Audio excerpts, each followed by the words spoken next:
All right, is your doctor a dummy? No, I mean, honestly, most physicians are pretty intelligent people, and most of them are hardworking, mostly generally good people, but sometimes they say some stupid stuff, right? And I'm going to provide some examples of things, and it's a sign that they're pretty clueless, okay? So there's some 5 things that if you hear from your doctor, you need to question what they're talking about. So the first one is, if you go to someone dealing with your gut, or particularly a gastroenterologist, you're dealing with, say, IBS, or, which is irritable bowel syndrome, or IBD, or inflammatory bowel disease, and they tell you diet has nothing to do with it. Just eat whatever. It doesn't make a difference. That, my friends, is horrible advice, because clearly, it's probably one of the, it's one of the stupidest things I hear people, physicians saying. This is our digestive system. If we don't think what we eat impacts that, that's got to be crazy. Even a 6-year-old kid could figure that out. Now, studies have confirmed for decades that diet has a direct connection with the health and function of your gut, and some of the most positively impactful dietary interventions for IBS and IBD involve eliminating gut-irritating foods that tend to be high in lectins, things like gluten, which have been known to lead to tears and damage the gut lining. Foods high in gluten include things like wheat, barley, rye. Other dietary interventions that help relieve with IBS include things like excluding foods that are so-called FODMAPs. Now, FODMAPs are carbohydrates known to cause gas, bloating, which can irritate or worsen IBS.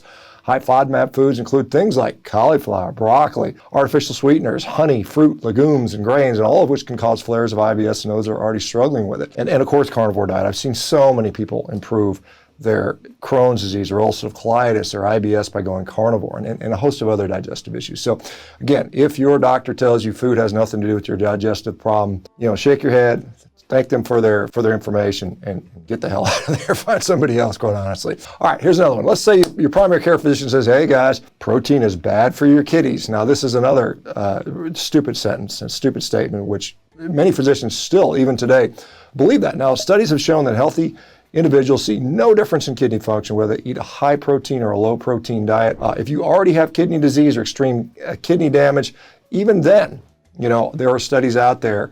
One in particular, Dr. David Unwin, who I'm going to visit next week in the UK, has actually published data on this, showing that people with compromised kidney function on higher protein diets, low-carb diets, actually reverse that. So protein is not damaging your kidneys. Now, your kidneys may spill protein when they're damaged, but it's not the protein that's causing the damage. It's a crappy food. It's the diabetic-causing food that does this. It's the highly processed, refined grains and all these millions of ingredients that are just garbage that are likely damaging it. Now, here's another one. Well, if you have a mental health disorder like depression, and your psychiatrist or your primary care physician says nutrition has no role there either. Again, that is absolute garbage. I see every single day of my life people that have gone on, say, things like a carnivore diet or a ketogenic diet or some kind of low carbohydrate diet where their depression goes away. Their anxiety goes away. Their bipolar disorder gets better. Their PTSD gets better. Their ADHD gets better. There are so many things with regard to mental health that diet impacts. And so if your doctor has no clue on this, again, shake your head. Thanks, ma'am. Thanks, sir. Get the hell out there. Okay? If your doctor tries to put you on a statin solely based just on an elevated LDL cholesterol, again, your doctor is not,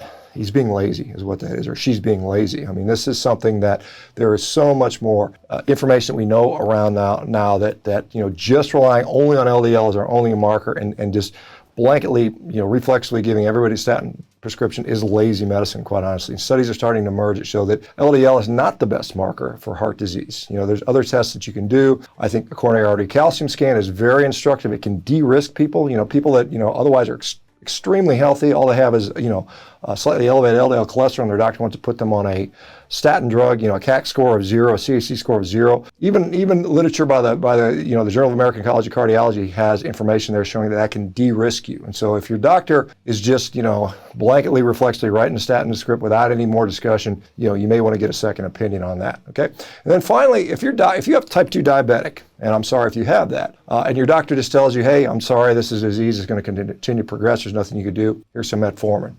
Here's some Januvia, or whatever they want to put you on. You absolutely 100% can reverse that diagnosis. We see that happening every single day. There are a number of studies that have shown that that low carb, high fat, ketogenic diets have had the ability to lower insulin and blood glucose. There are just enormous a number of people that have come off all medications, normalize their hemoglobin A1C. And the most important thing that I see, because a lot of people will say, well, they're just masking the symptoms because they're not eating a lot of carbohydrates. But the most important thing I've seen so far is that people with vascular complications, retinal disease, are reversing the damage. And to me, that doesn't indicate masking disease. That indicates that you are actually reversing the pathophysiology there. Let me know what kind of stupid stuff the physicians have told you in the comments. I'd love to read some of those and see, and maybe we'll make a video on one of those. So anyway, thank you guys for participating in this. And we are going to, we're going to change the way medicine's practiced in this country. I guarantee it. We're going to keep working. It's going to be because all of you guys are telling people you're sick of it.